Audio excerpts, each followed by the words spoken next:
In front of your face after all that work and you get to play this part. How did you feel? I was just elbowing my way towards the light. And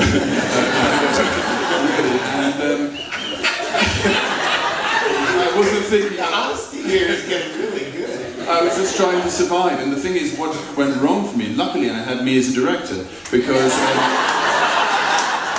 I was so keen to get through my days and make the schedule, because we didn't really have any time to shoot anything if we didn't make the day, that I would get out of every chair like much too fast. I would move across the room like Usain Bolt, and some of the time I was just not in the character at all. Luckily I had me as a director, because afterwards, when I was given all the information in the edit, I could tinker away at my performance, and I could give it all the things it needed afterwards, but I made it about 60 or 70% better, actually. So making the film, I was just gasping for breath, really. What about you, Ethan? Well, first of all, I would actually ask, how long did this project take to come to fruition? I mean, you spoke about it turning towards it once you lost that Tennessee Williams project, but when did you start thinking about making a movie about Blaze?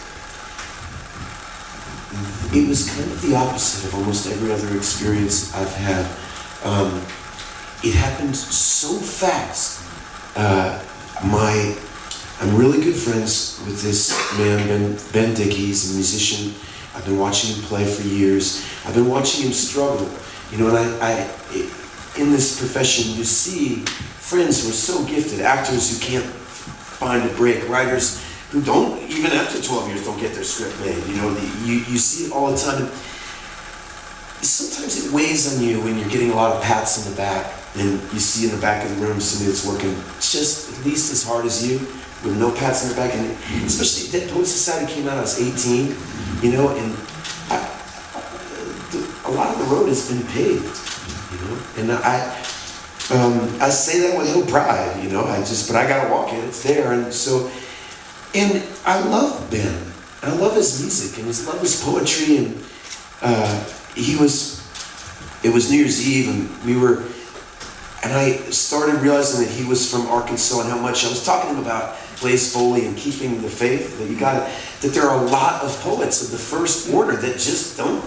And then, you know, Ben loves the blues. Like, you got to play the blues, man. You got to earn the blues. And maybe it doesn't feel good, but maybe it's not meant to be. But that doesn't mean you can stop. You do not have permission to stop.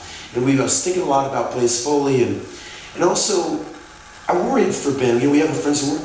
You know, sometimes disappointment is heavy, and it can break people, and you don't want them to be broken. And I was looking at him and thinking about it. And I thought about Blaze. I'm like, wait a second. Blaze is a big boy. Ben's a big boy. They're from Arkansas. And Ben can really already play his music so well. And I said to Ben, you know, would you play Blaze Foley in a movie? And he said, hell yeah. And he's just totally joking, you know. And I really did. Like, this charge went through my body where I felt like, you know, Noah. You must feel like, I really felt like you're supposed to do this, you know? And so it's kind of a strange deal, and I could talk more about all the weird things that happened, but then a friend, you know, Lewis Black, this critic, journalist, producer, friend of mine, I asked him about Blaze, and he turned me on to, you know, he said, well, what's the story? Like, if I want to make a movie about Blaze Foley, I just don't want to make the story of addiction, you know, like, what's the story? And he said, well, have you read his wife's book? And I said, I didn't know he had a wife. He said, well, he kind of did. And you gotta read this book. And it's called Living in the Woods in a Tree. So, okay, but I still think this is on my 10-year plan. You know? But it was hovering in the back of my brain. And then Sybil and I met. And I called her up, and we really got along. And I loved the way that she thought, and I could tell that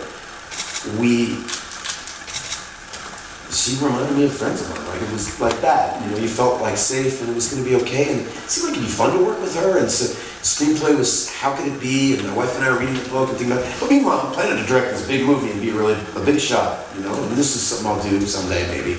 And then it just roared into my life.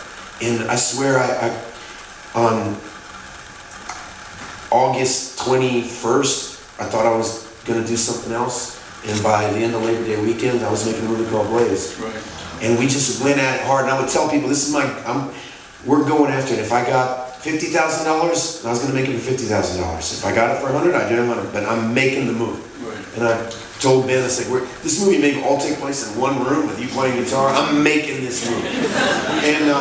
And like I said, I just stole my way through 30 days. Where was that house in the woods? It was amazing. Yeah, we built it in Baton Rouge. I mean, I made this movie with producer Jake Seal called Born to Be Blue, and I visited his production facility down in Louisiana, and I knew that it was possible to work very cheaply in Louisiana.